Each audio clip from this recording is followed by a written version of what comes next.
میرے خیال سے آپ سب لوگ جانتے ہی ہوں گے کہ اتوار کے دن بھی یہاں کوئی جلسہ ہے. جانتے ہیں آپ لوگ سب کون سے گاؤں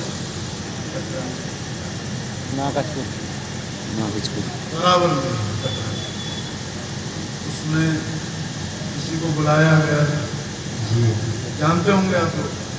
نہیں جانتے اپنے آس پڑوس کو پوچھ لینا آپ کو معلوم ہو جائے گا. مجھے اس پورے معاملات میں ایک واقعہ یاد آتا ہے. سرکار غوث پاک فرماتے ہیں کہ اخوت دو طریقے کی ہوتی ہے. اخوت سمجھتے ہیں آپ لوگ؟ اخوت ہوتا ہے بھائی چارہ. بھائی چارہ جس کو انگریزی میں بردرہڈ کہتے ہیں جی، یعنی بھائیوں کا رشتہ جی. فرماتے ہیں دو طریقے کا ہوتا ہے. پہلا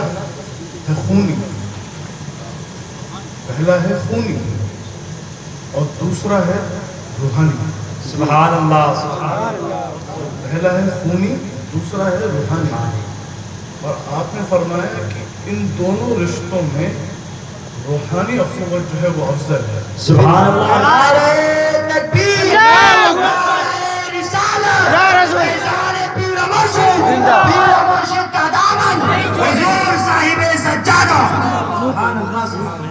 اس بات کا مطلب چاہیے اگر دو لوگ ہیں ان کے دونوں کے باپ الگ ہیں، وہ مرید ہیں ایک پیر سے، اور ان دونوں کے جو سگے بھائی ہیں ان کا رشتہ جو روحانی رشتہ ہے جو پیر بھائی ہوئے وہ زیادہ قریب ہے، زیادہ افضل ہے. بے شک. تو جب اخوت کی بات ہوتی ہے، جب روحانی اخوت افضل ہے، خونی اخوت جو سلسلے چلتے ہیں وہ بھی روحانی سلسلے ہوتے ہیں. بے شک. اس میں ضروری نہیں ہے کہ وہ خونی ہو. بات سمجھ رہے ہیں میری؟ اور روحانی ہو اور ساتھ میں خونی ہو پھر تو کیا ہی کہنا. سبحان اللہ. اس بات میں یہ مت سمجھیے کہ اگر پیر صاحب تھے تو ان سے رشتہ داری ہے تو وہ بھی پیر صاحب ہوتا ہے.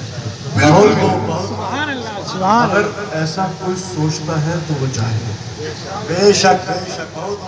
یہ سلسلے ایسے نہیں کہ اسلام میں تو ایک انگریزی کا الفاظ ہے نیپوٹزم جسے بولتے ہیں کہ باپ بیٹا اور چلتا چلا آ رہا ہے. ایسا نہیں ہے. اسلام میں تو یہ کہا گیا ہے سلسلہ چلے گا تو ہی وہ روحانی سلسلے مانے جائیں گے. بے شک. بات سمجھ رہے ہیں جی. اب یہاں پر اچھا جھوٹ سب سے بڑی چیز جی، اس کو چھوٹا گناہ سمجھا جاتا ہے کہ جھوٹ بولتے ہیں کوئی بات نہیں، اور سب سے بڑی جڑ یہ ہے. اب آپ مجھے یہ بتائیے کہ دینی محفلیں ہو رہی ہیں اور شروعات اس کی بنیاد جھوٹ سے کی جا رہی ہے، تو کیا اس میں شریک ہونا کیا وہ جائز ہوا؟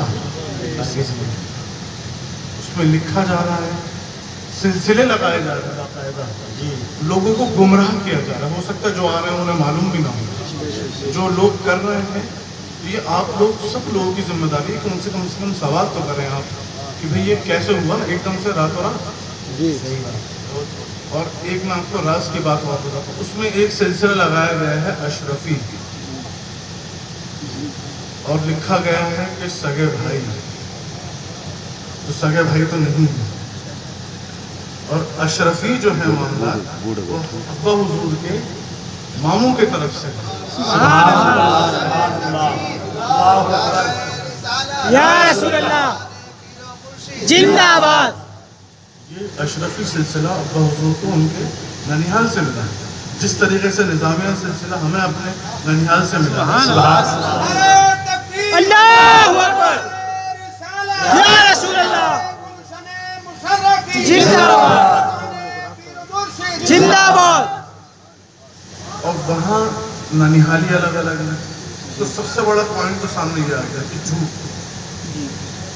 یہ سراسر غلط بات ہے، لوگوں کو گمراہ کرنا. آپ لوگ معصوم لوگ ہیں، ان کو معلوم ہی نہیں کہ بھئی کیا معاملہ ہے. حضرت کے کوئی رشتہ دار ہیں تو وہ بھی وہی ہو گئے. ایسا نہیں ہے. یہ باقاعدہ اس کو